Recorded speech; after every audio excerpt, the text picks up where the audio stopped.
अस्सलाम वालेकुम my friends. आज हम करेंगे चैप्टर नंबर 2 की assignments. Fatima is pulling her trolley bag while climbing up the ramp at her school gate. Fatima अपने बैग को पुल कर रही है climbing up the ramp at her school gate. Find the force, तो हमें फोर्स फाइंड करनी है। Find the force with which she is pulling her bag if x component and y component of the force। अगर force का s component हमें दिया हुआ है 12 न्यूटन और y कंपोनेंट दिया हुआ है 5 न्यूटन। आपने फार्मूला मैट्रिक में पढ़ा होगा। रिजल्टेंट फोर्स या फोर्स हमने निकालनी है जो इक्वल होता है एफ एक्स का स्क्वायर प्लस एफ वाई का स्क्वायर का होल का अंडर रूट। तो सिंपल हम इसमें वैल्यू पुट करेंगे। सिंपली हम इसमें वैल्यू पुट करेंगे। एफ एक्स की वैल्यू हमें दी हुई है 12 का स्क्वायर, एफ वाई की वैल्यू दी हुई है 5 का स्क्वायर का अंडर रूट, और इसको हम कैलकुलेटर पे कैलकुलेट करेंगे तो हमारा आंसर आ जाएगा 13 न्यूटन। तो नेट फोर्स है या नेट रिजल्टेंट फोर्स जो आ रही है वो आएगी हमारी 13 Newton. Assignment number 2.2, if vector A 5i and J, ये हमारे वेक्टर ए है 5 and J, and vector B 2i + 4j, then find projection of A vector on B. ये वेक्टर ए है, ये वेक्टर बी है, तो प्रोजेक्शन मीन्स उसका साया या उसका एक्स कंपोनेंट। तो हमने निकालना है ए का साया या उसका एक्स कंपोनेंट क्या होगा। प्रोजेक्शन मीन्स अगर यहाँ पे सन है तो सन तो इसका क्या शेडो बना रहा है। Shadow means projection. Projection equal होता है एक्स कंपोनेंट और एक्स कंपोनेंट इक्वल होता है A cos theta. A cos theta के हमारे पास फार्मूला, इसके लिए हम डॉट प्रोडक्ट यूज़ करेंगे। डॉट प्रोडक्ट का फार्मूला होता है A dot B, A vector dot B vector is equal to A B cos theta. A का मैग्नीट्यूड, बी का मैग्नीट्यूड कॉस थीटा। इस मीन है हमें ए और बी का मैग्नीट्यूड निकालना होगा। तो ए का मैग्नीट्यूड कैसे निकलेगा। ए का मैग्नीट्यूड होगा ए एक्स की जो वैल्यू है जिसे आई कह सकते हैं आप, इसका स्क्वायर प्लस ए वाई की वैल्यू है जिसे आप जे कह सकते हैं, जे वेक्टर, उसका स्क्वायर का अंडर रूट, उसका स्क्वायर का अंडर रूट। तो ए 5, ये आई एक्स एक्सिस को शो करता है, जे वाई एक्सिस को शो करता है। तो हमारे पास इसमें वैल्यू पुट करेंगे 5 का स्क्वायर प्लस जे के साथ कांस्टेंट 1 है, 1 का स्क्वायर का अंडर रूट, 1 के स्क्वायर का अंडर रूट। ये आंसर आ जाएगा आपके पास 26 अंडर रूट, 26 अंडर रूट। 25 + 1 26, और 26 को हमने कैलकुलेटर पे सॉल्व किया तो हमारा आंसर आएगा 5.09, 5.09।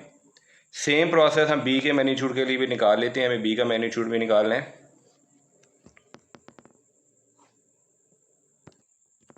बी के मैग्नीट्यूड के लिए सेम फार्मूला लगाया। देखें बी का मैग्नीट्यूड होगा बी एक्स आई का स्क्वायर प्लस इसे बी जे कह देते हैं, बी जे का स्क्वायर का अंडर रूट, और बी की वैल्यू हमें डाटा में गिवन है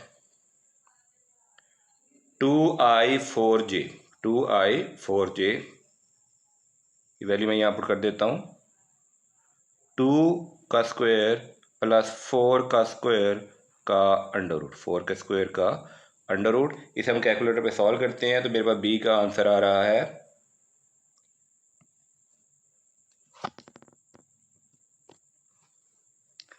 4.47। अब हमने निकालना था projection of A on B, projection of A on B which is equal to A X, और हमारे पास डॉट प्रोडक्ट का फार्मूला था A dot B is equal to A B cos theta. ये मैं दोबारा लिख देता हूँ। तो यहाँ पे हम ए कॉस थीटा को इधर रहने देंगे। देखिए ये फार्मूला था हमारा पास, A dot B is equal to, इसको मैं ऐसे कर लेता हूँ, ए कॉस थीटा बी, और ए एक्स को मैं इधर रहने देता हूँ, बी को मैं दूसरी जाके डिवाइड कर दूंगा। तो मेरा आंसर आएगा, फार्मूला कुछ ऐसे बन जाएगा, A dot B over B का magnitude is equal to A cos theta, जिसे हम ए एक्स भी कह सकते हैं, जिसको हम ए एक्स भी कर देते हैं। इसके लिए हमें निकालना पड़ेगा ए डॉट बी। ये A dot B, A vector की वैल्यू मैंने लिख ली, ये मैं डाटा में दी हुई थी, ये बी वेक्टर की वैल्यू लिख ली। यानी डॉट प्रोडक्ट में आई के साथ मल्टीप्लाई होता है, क्योंकि I dot I is equal to 1, और जे के साथ मल्टीप्लाई होता है। तो प्रॉपर्टीज देख लें, I dot I is equal to J dot J is equal to K dot K, और इन सब की वैल्यू होती है 1। तो लेकिन आई जे के साथ मल्टीप्लाई नहीं होगा, क्योंकि I dot J is equal to J dot K is equal to K dot I. इन तीनों में से हम किसी को ही मल्टीप्लाई करेंगे तो आंसर 0 आएगा। तो 5 to I dot I 1, 5 to ज़ा 10, 5 टू ज़ा, ये मैंने 10 लिखा है, 5 टू ज़ा 10। 5 आई डॉट जे 0 हो जाएगा तो 5 4 से मल्टीप्लाई नहीं होगा। आई डॉट जे 0 हो जाएगा तो 5 4 से मल्टीप्लाई नहीं होगा। ये दो प्रॉपर्टीज़ हैं।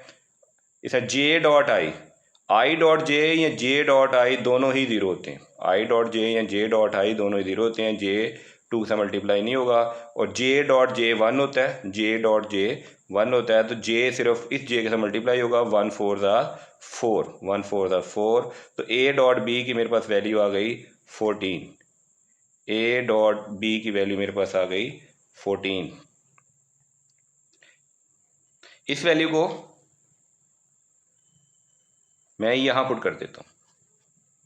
ए डॉट बी की वैल्यू मेरे पास आई थी 14, और बी का मैग्नीट्यूड आया था 4.47। 4.47 ये इक्वल होगा ए कॉस थीटा यानी कि ए एक्स के। इसको मैं डिवाइड कर देता हूँ तो मेरे पास आंसर मैं यहाँ लिख देता हूँ, यहाँ लिख देता हूँ। इसको मैं 14 से डिवाइड किया, 4.7 टू 4.47,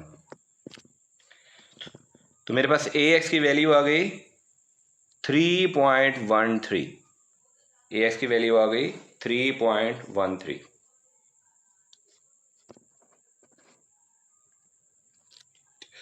पार्ट बी है find projection of B on A. ये ए वेक्टर है, ये बी वेक्टर है। सेम प्रोजेक्शन का मतलब होगा कि बी एक्स निकालना है, यानी कि हमने बी कॉस थीटा निकालना है। तो सेम फार्मूला मैं दोबारा लिख देता हूँ। तो A B is equal to A B cos theta, A B cos theta, और बी कॉस थीटा निकालना है मुझे projection of B B X. तो ए यहाँ जाके डिवाइड हो जाएगा। ए डॉट बी की हम वैल्यू यहाँ निकाल चुके हैं। A dot B is equal to 14। यहाँ में ए डॉट बी की जगह यहाँ पे मैंने 14 पुट कर दिया, और ए का मैग्नीट्यूड हम यहाँ निकाल चुके हैं। पहले उसकी वैल्यू थी 5.09। ए के मैग्नीट्यूड की वैल्यू थी 5.09। मैंने 14 को 5.09 से डिवाइड किया तो मेरा आंसर आया B x is equal to 2.75। B x या B cos theta is projection of B on A. यहाँ पे हमने ए की वैल्यू निकाल रही थी। तो ये हमारा न्यूमेरिकल सॉल्व हो गया, ये इसका है सोल्यूशन।